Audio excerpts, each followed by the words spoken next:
Thank you everybody for coming out tonight. Just a little bit about me. I work at a large accounting firm, obviously. But I'm not an accountant. I just work at a firm, and one of the things that I learned there is that accounting is a great job. It's a great job, but it's not really a sexy job. Unless you're an accountant for Pornhub. Now I'm a little confused. Now I'm not so sure anymore. See, I have so many questions about this position. For starters, the way my mind lays this out, you have certain kinds of people that go into accounting, and certain very different kinds of people that work at Pornhub. And somewhere on this Venn diagram, there's overlap. Who does both of these things? I need to meet this person.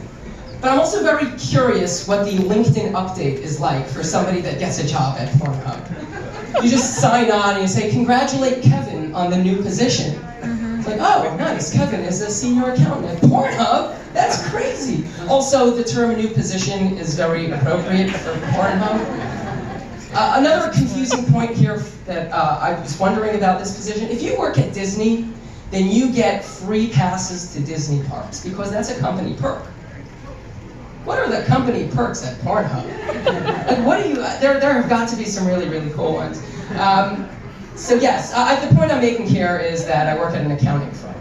No, obviously that's where I was going. I took the scenic route, but so one of the things I learned about working in corporate America is you need to be really careful with the things you say because HR will be on it. See, my boss sent me an email a couple of weeks ago. Hi, Mark. Thanks for keeping me abreast on all of the information. The meeting went extremely well. All the best, Dave. Now, Dave can say abreast because Dave is a male and I am a male. Well, here's an email that I sent to my colleague.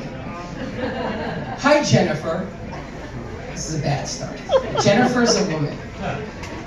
Great catch on the revenue change. The client was really impressed with our attention to detail.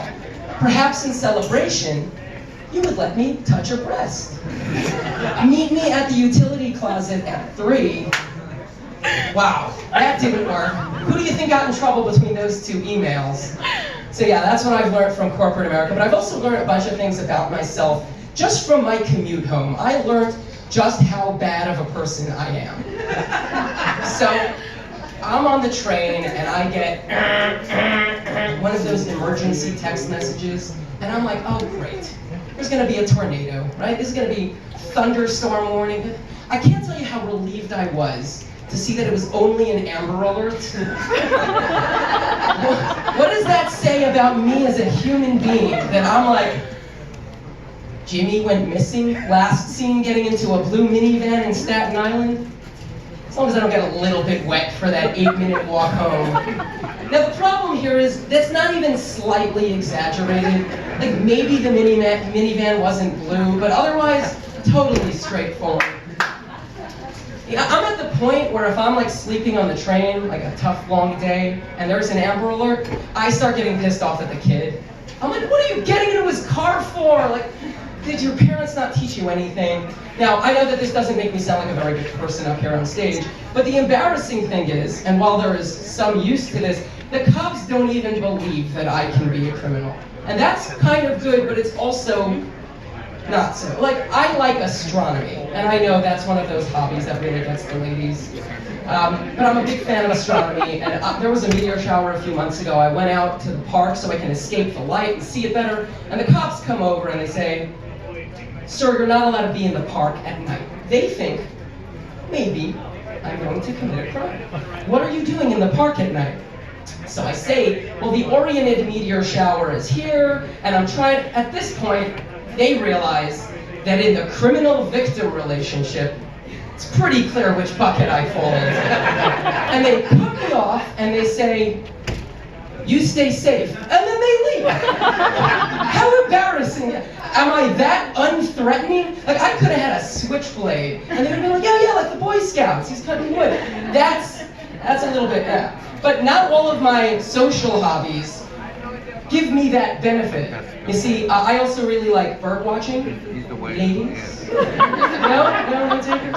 So I'm a big fan of bird watching, but just as a PSA, If you're going to birdwatch, you better be really careful that you are nowhere near a playground, okay? Because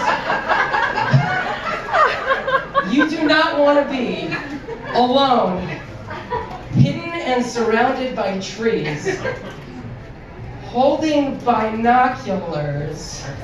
Man, if you do get caught, you better be able to name every bird in the park. Let me tell you that. Personal experience. Thank you guys. Have a good night.